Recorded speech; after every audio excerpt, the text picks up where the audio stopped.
Hi everybody, this is the Baseball Hunt, the amazing, spectacular, terrific, the great one, the people's champion, your host, the Hunt, and welcome back to the Baseball Hunt too, and hope you like this video and subscribe.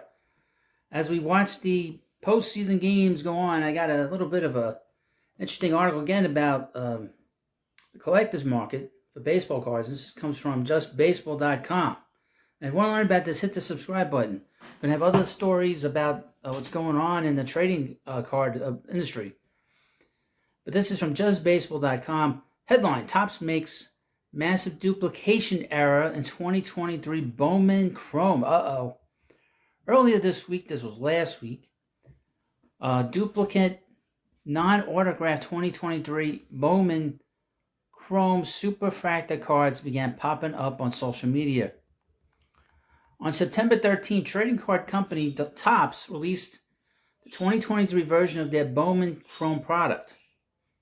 Latest edition of their prospect-driven brand that gives card collectors a chance to hunt for some of the top prospect names in the game.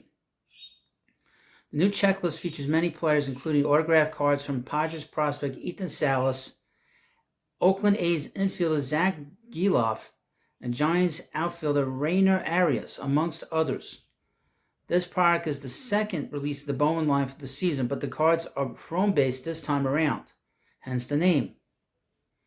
With hobby boxes starting at $289.99 on the Topps website on launch day. Wow. Earlier this week, it was found that duplicate non-autographed superfractor cards were popping up on social media, and after an internal investigation, Topps found that 95 of these cards appear to exist within their hobby boxes. Amongst the cards are different variations, with base cards no auto, and autographed cards with different color and number variations. The Superfractor is the most sought after of the bunch, as these are number one of one, appearing gold in color with supposedly only one of the cards in existence.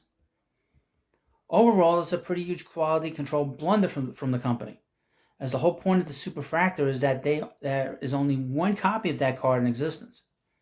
For what it's worth, Topps did address the issue rather quickly and issued a buyback program for the first person to submit proof that they own one of the impacted cards.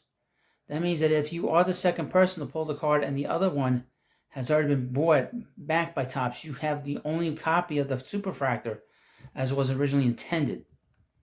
The buyback price point varies depending on the name and card, starting at $3,000 and going all the way up to $75,000. Wow, which is Salas's card. A majority of the cards range between $3,000 to $10,000 in regards to what Topps is offering. And as of the writing of this article, 4 of the cards have been claimed, purchased, and 35 are currently pending, including Salas's card, leaving 56 cards left unclaimed. And here's the thing, you should hold on to them because these are going to be rarities. That's probably what people are thinking. Or they may not know about it. The buyback program makes sense in theory and is a great gesture to get collectors compensated, considering they are duplicate cards. However, there already appears to be trouble brewing. Earlier this week, a copy of the Arias Superfractor was sold on eBay for $2,000. And once Topps issued the buyback program after the seller reportedly intercepted the package and had it returned, essentially looking to cash in the bounty set by the card company. This creates problems, considering the person who bought the card feels left out in the cold. Questions have arisen as to who technically owns the card after the sale is completed, but still in transit. Wow. This would have been all avoided if Topps had been able to release the product as described, but this isn't the first time the company has made an error in terms of quality control. Back in 2020, Topps used a facsimile autograph of Mr. Rogers in their Allen and Ginter product, and once it was discovered on social media, Topps had to reach out to the customer and produce a new card with the correct autograph. On top of that, numerous customers have complained of bent corners, print lines, and cut corners on cards they open straight from packs, which impacts the overall quality of the card and depreciates its value. Depending on the card, a significant lower grade due to a manufacturing error can impact the value greatly, costing potentially hundreds and even thousands of dollars. Hopefully this incident is the last of its kind moving forward, although those who collect trading cards will have to get used to Topps and fanatics. Considering top sports merchandisers slowly starting to gain a monopoly in the card market at the buying Topps in 22. This takeover is causing a stir in the trading card market, as Fanatics and trade card manufacturer Panini are currently engaged in legal battles in relation to the licensing of NBA and NFL cards. For what it's worth, Panini has also had its fair share of quality control issues. Okay, now this is a very interesting story, I gotta say. Now we know in the past that when cards have had these goofs on them, the value of these cards have been through the roof.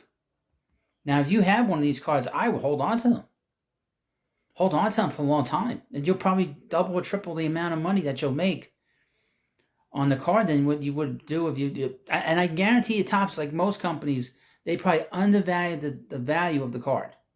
So the card's probably more valuable if you hold on to it than it's just an opinion. I haven't bought cards on a regular basis in like 20 years, but I have an extensive collection here that goes back to the early 80s. Really, my collection is from 82 to 2001. So my collection is much older than some of the collections now. But this is a very interesting story. And this happens from time to time. You see these kind of things. Things will pop up over time. From here, and like I said, these cards will be valuable. No doubt about it. So, you let me know what you think about this video. Trying to do a couple different things if you're a regular viewer of the channel. I love doing stuff that's different, and this is all about Major League Baseball, and nothing bigger than talking about baseball cards. So, thank you for watching, and I'll see you later.